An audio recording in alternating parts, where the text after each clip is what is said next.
I wanted to tell you about the importance of a skincare routine for those who deal with chronic blushing, flushing, erythrophobia.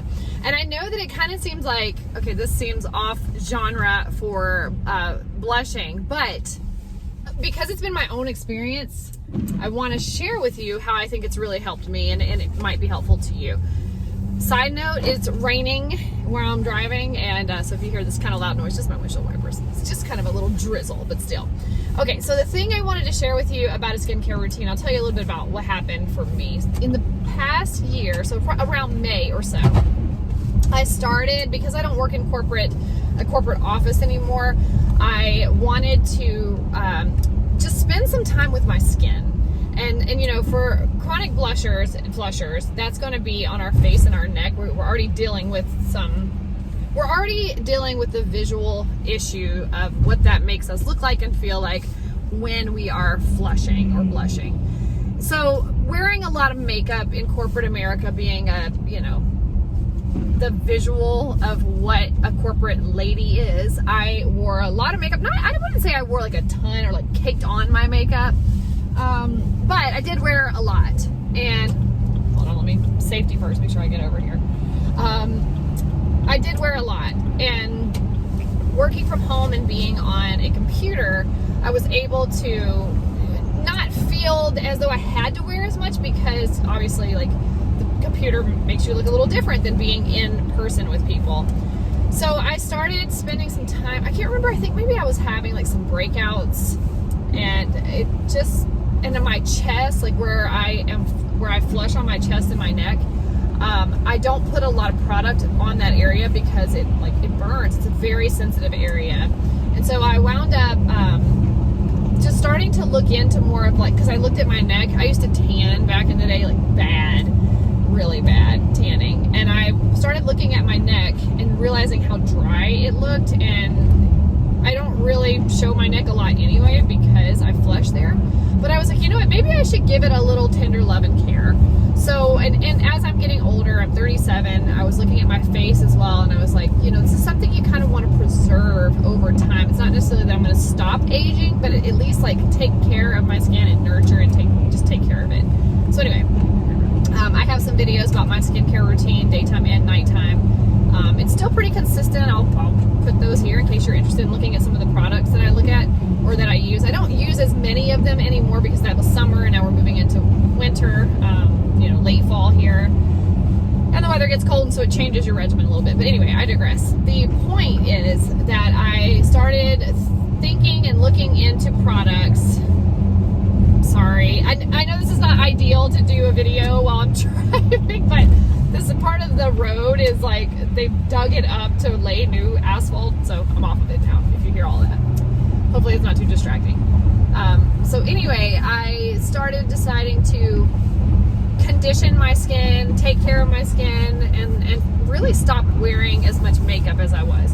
So I did. I just started going down to a basic, maybe under eye cream or something like that, and just obviously I always have my lipstick on. That's my thing. That is my signature thing, is my eyebrows, my mascara, and my lipstick. And I feel like that just gives so much depth to a person.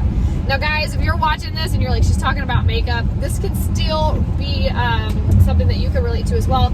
Not necessarily about the makeup part, or maybe if that's your thing, but it's more about the actual skincare routine and taking care of yourself.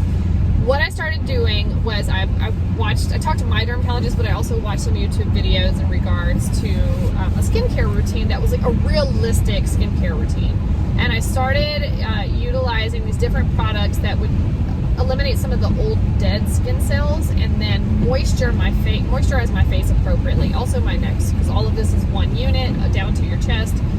And what I realized is that my face actually needed hydration. I was always not big on putting a lot of moisturizer on my face because it just felt heavy, and I feel like I would break out. But then I started to realize that I was not breaking out.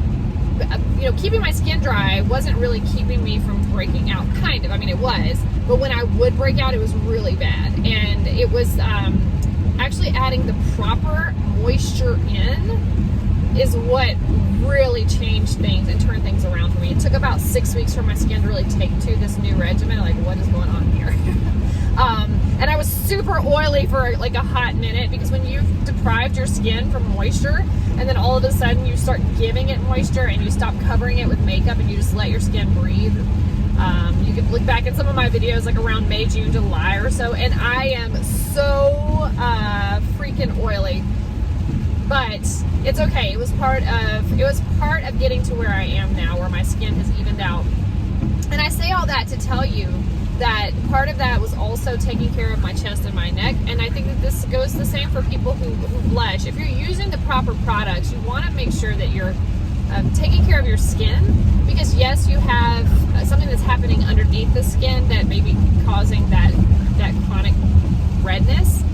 But you want to take care of that top layer of skin and a couple of layers under as much as you can reach with topical products as well. A big thing for me that has, I think, helped significantly, even though I don't really use this I don't use it on my neck because it's super potent, is tretinoin. And tretinoin is a vitamin A derivative. It's something that you can talk to your dermatologist about. When I went to my dermatologist this year and did a skin check, I talked to her because I already had a tretinoin prescription, and she told me, I can tell that you've been using it. She was like, do you use that constantly? I'm like, yeah, every single night I use it. It's just like a pea-size amount, and you just put it all over your face. And if it can be very strong and make your skin really dry. So sometimes you just take like a serum, like a regular like vitamin E type serum or whatever, face serum, and you put that on first and then put the tretinoin on. I don't use it on my neck and my chest because it is really potent. And yeah, it's super potent. And they don't really suggest that you put it on your chest and neck. I feel like it would like light my neck on fire if I did that. But I was using retinol, and again, you can see all that in my other video about skincare routine for day and night. And I mean, I'm telling you, my skin looks so much better. I noticed I was also using the original number 12 in the daytime routine during doing that during that video. You'll see that as well. And I think having the proper things on top of my skin, I don't know how it correlates to not having a strong blush, but it really did reduce the blushing and the flushing on my chest and neck. And I noticed when I do flush, or I did flush, especially when I was using all of those products during the summer and when it was hot outside, because I have that reaction to the sun, that it would go away really quick. It's not like it would just linger in that hot, zesty burn that a lot of us have experienced or experience. It would just go away. Like within a couple of minutes, it was there and then it was gone. So anyway, I say all that to say that I just wanted to drop in really quick. I was thinking about you all as I'm dropping my kid off to school, and thinking about how, you know, if you do not have a skincare routine, I highly suggest it. I started mine back in May. I reduced my makeup coverage. I'm starting to wear a little more makeup again now, but it's very airy products, like a BB cream and things like that, but it's very airy. And this time of year, my skin starts to dry out, so I have to really be diligent with the moisture, putting good moisture back in. But yeah, totally saw a major reduction in flushing and blushing. And when I do flush and blush, because, you know, I go up my face too, so mine is primarily on my chest and neck, but it also goes up my chest and neck as well. And I've noticed, like, actually, as the years have gone on, I'm actually starting to flush more on my chin, and especially on my cheeks. That was not something that I had, that was not my primary area of blushing in the past. So I think I've started off my journey as saying, like, I'm a chronic flusher, but I think I've actually crossed over into the blushing realm. So I got the best of both worlds, you guys. The best of both worlds over here. So anyway, just something I wanted to share with you, especially as the colder months are coming in for a lot of us, is to really focus on your skincare routine. And I think it's something about like nurturing your skin.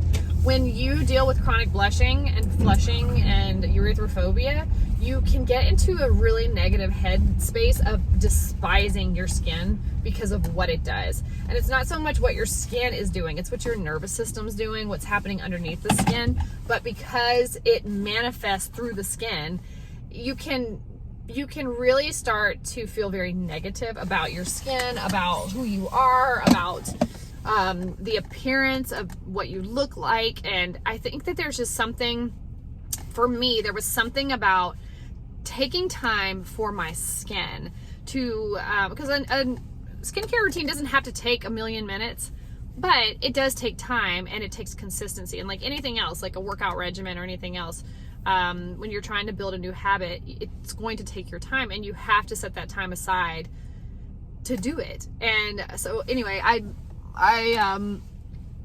obviously this is on a camera, you can't really see my skin, but it looks so much better. You know, I've got like scarring and stuff, but there's so much more like moisture. Everything is just moisturized and youthful looking. And I think spending that time on my skin and letting myself know, like, it's like a pampering, that you're taking care of this thing. It almost like poured this love back into me that made me love myself more and my skin more. And even that starts reframing and shifting your mind. So it's like, is it really the products and the skincare routine that made the change, or was it the mind shift? If you know me and you've been around a while, you know that I'm really big on mindset and reframing. And I think so many of our problems are created by what we think about and what we believe. And I believe that we can change what we believe and what we think about. It just takes time. And so yeah, maybe a small act such as just getting a couple of new products to use on your skin, like good products. They don't have to be expensive. And again, I have recommendations in that video if you're interested in just not thinking about it and just picking something that would work for you. Or talk to your dermatologist, because your dermatologist is going to know your skin.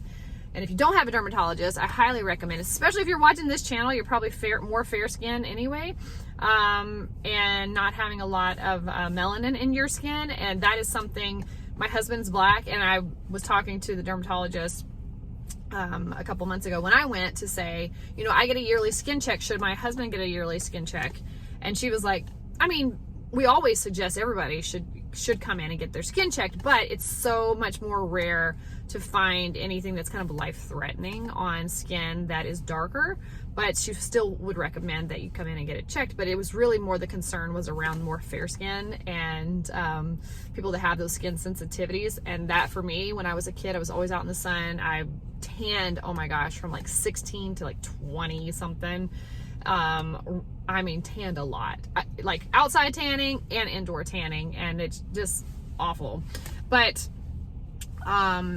yeah, so I just wanted to make sure that I'm being preventative by getting my skin checked. And I think that there's just something so loving about that, and so just supportive of yourself. And it's a little self-care hack, I think, that can really go a long way when it comes to chronic blushing and flushing and erythrophobia. So that's what I want to share with you today. I hope you all are having a fabulous day. We're just getting started around here. Got to get to work, and I will talk to you all soon.